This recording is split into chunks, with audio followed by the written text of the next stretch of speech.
Hi guys! For today's vlog, pupunta na talaga tayo ng Sitio Capihan, Socorro, Surigao del Norte, the very controversial sitio in Socorro. The Sitio Capihan guys. Let's see kung ano ba talagang meron sa Sitio Capihan. Bakit ganun yung nangyari, 'di ba? Alam niyo na yun guys. So, tingnan natin guys, as you can see, sabi nila yung Capihan daw is yung puno daw yun. Hindi daw siya yung kape talaga na ininom natin. It's puno. Kaya tinatawag siya na Capihan kasi marami daw kape doon na puno. Yun yung pagkakaintindi ko guys. But correct me if I'm wrong na lang.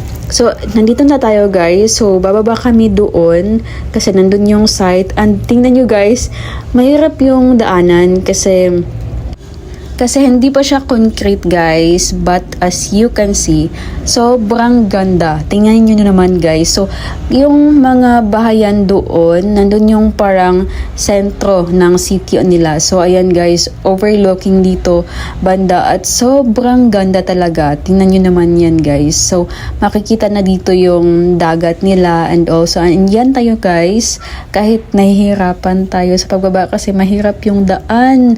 Nakuha ko pa rin mag-video guys. So ayan guys, medyo mahirap talaga yung daan pababa. Pero na-enjoy ko naman kahit sobrang init kasi it's around 10 AM. So sobrang init talaga guys. So bumaba na kami and pinuntahan namin mismo yung site guys.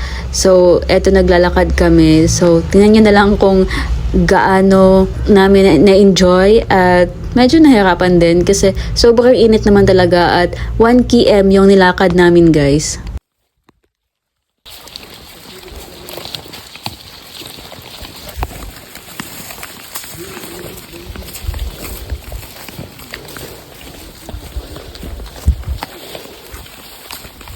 Time check, it's 10:15 AM guys. It means ganun kainit. Hindi mo hubas yan. Hindi mo ba siya? Ha?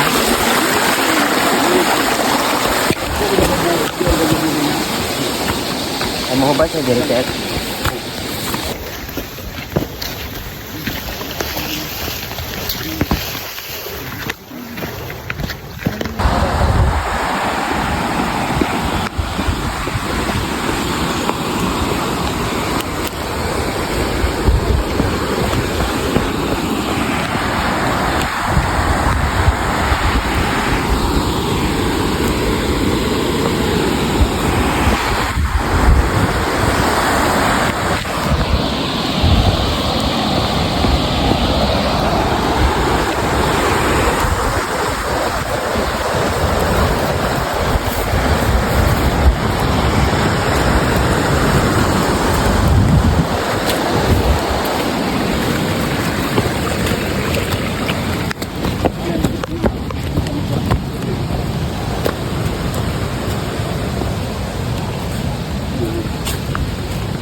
Very important na may dala tayong tubig para hindi na ulit tayo uminom sa kung saan guys. So this time, babalik naman kami. So paakyat naman kami ulit guys. So tingnan nyo guys, medyo nahirapan talaga ako dito kasi 1 km yung nilakad namin papunta at 1 km ulit yung lalakarin namin pabalik. Tapos sobrang init talaga guys at wala kang masilungan as in. Pero pagbalik namin guys, may nasilungan na kami tapos pinakain kami. Ang bait nila dito, pinainom kami ng tubig. And eto, paakyat ulit kami guys kasi pauwi na kami, pabalik na kami. So, aakyatin naman namin guys at tingnan nyo mamaya kasi papakita ko sa inyo yung overlooking na view dito. So, ayan, ang hirap talaga ng daanan guys.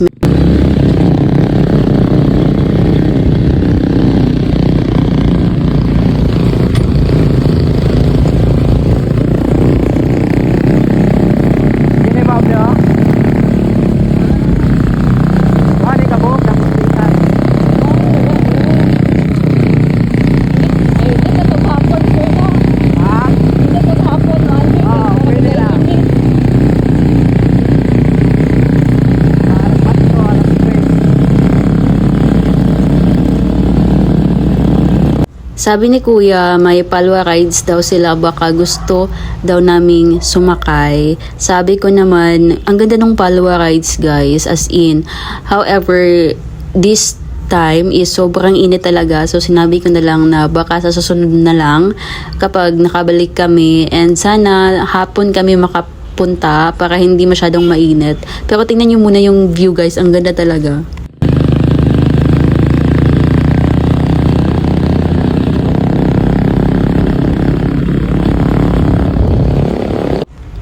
Ito yung palwa rides nila guys, as you can see, ang ganda.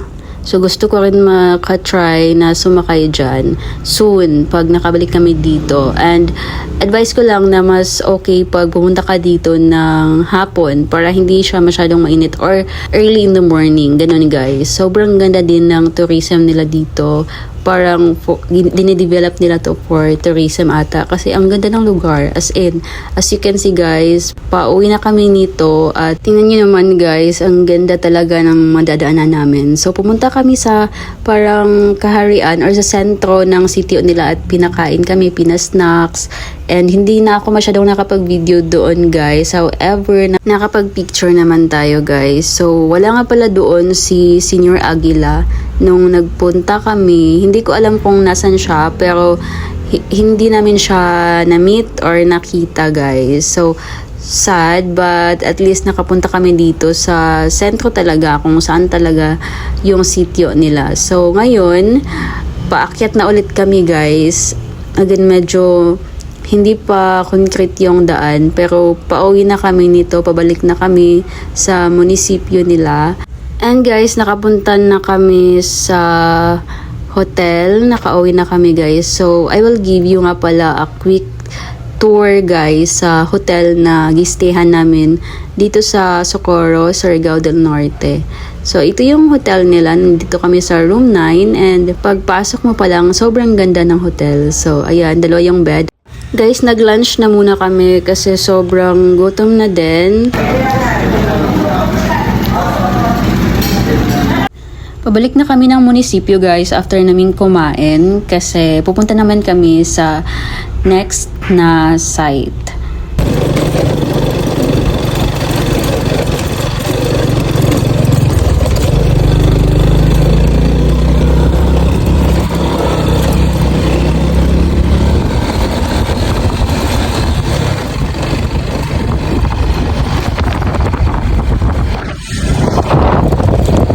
As you can see guys, ganito talaga yung ginagawa namin sa field, or yung life namin sa field. Mainit, maulan, at kung ano-ano pa guys. But we have to embrace it kasi this is the field that we choose, and I'm loving this job naman guys. I'm loving my work, and I'm always grateful to God for giving me this job talaga. Then, ito na nga pala yung next site guys. So, pinuntahan namin mismo yung water source para malaman natin kung sufficient ba yung water source nila to irrigate rice fields. So, in this area naman guys, so kami na lang dalawa ni Kuya yung bumaba kasi yung mga kasama ko, nandoon na lang sila sa taas na, kasi sobrang nakakapagod na din talaga physically. But, I have to do it guys. So, eto ako, nilalakad natin yon. Sinusundan lang natin si Kuya.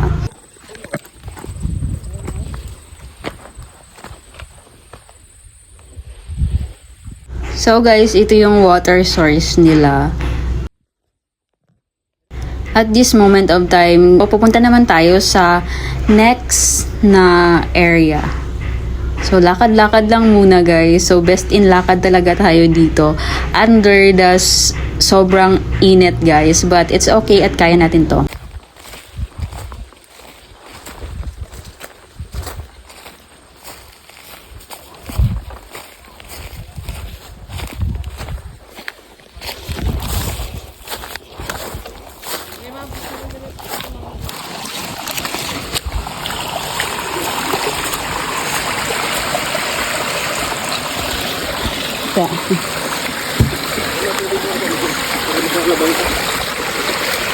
Ah. Wait, lari ka man.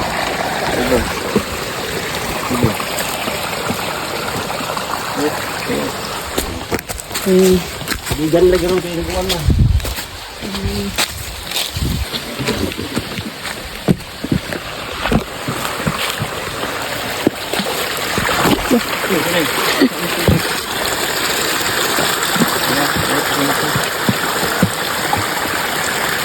Kalit. Okay. Okay na. Okay na, sir.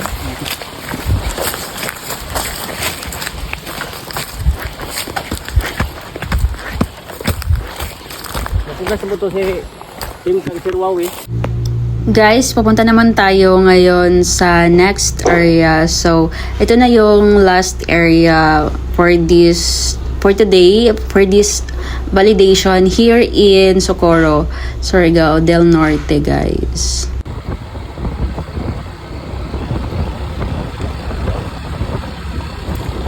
So, nag-dinner na nga kami, guys, kasi tapos na din yung area na gi-validate namin. Okay na siya. And nag-withdraw na muna ako ng pera kasi wala na akong pamasahe para bukas. At ito nakapila tayo. Pero tapos na tayong nag-withdraw dito. At ito yung plaza nila. So, naglalakad tayo ngayon kasi bibili kami ng tubig, guys. And good morning, everyone. Finally, guys, waiting na kami dito sa port para makasakay.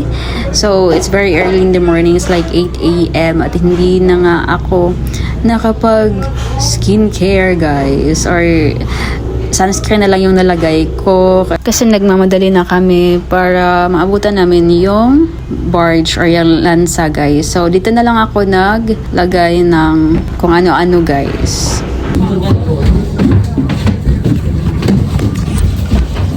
Finally, guys, nakasakay na rin tayo ng barge at mamaya-maya babiyahin na siya.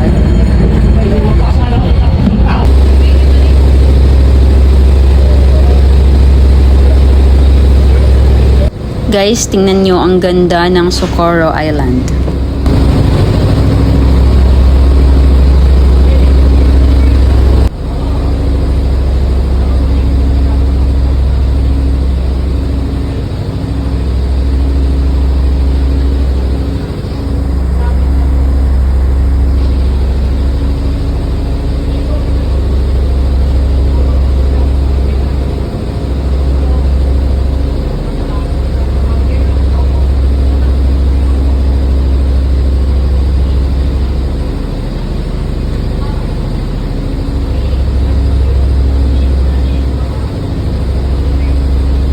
₱200 nga pala yung pamasahe from Socorro, Surigao del Norte to Hayang Gabon Port, guys.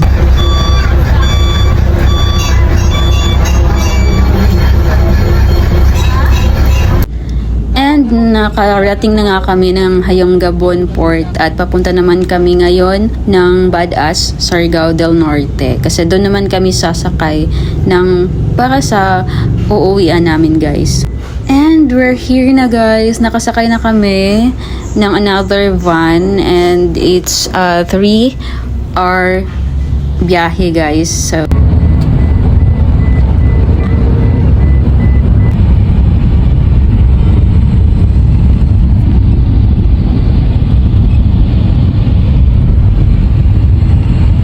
and as you can see, guys, I'm wearing wired earphones, guys, for my iPhone. And if you want this, iba talaga kasi kapag wired kasi hindi mo siya kailangan i-charge. And ayan, kapag nasa biyahe ka, ang sarap lang magmuni-muni, isip-isip kung ano-ano na lang, guys, ang isipin mo. If you want these earphones, again, go to my TikTok account, guys, at doon kayo bumili para legit na hindi agad masisira at mura pa. Hindi man siya original but it's very mura and the quality is very super legit, guys. Maganda at matagal masira. So go to my TikTok account kasi ilalagay ko yan siya dyan. Just comment down below. That's all for today's video and thank you so much for watching. I hope you enjoyed this vlog and next is Siargao vlog kasi pupunta tayo ng Siargao, guys. So thank you so much for watching and see you in my next video, guys. Bye!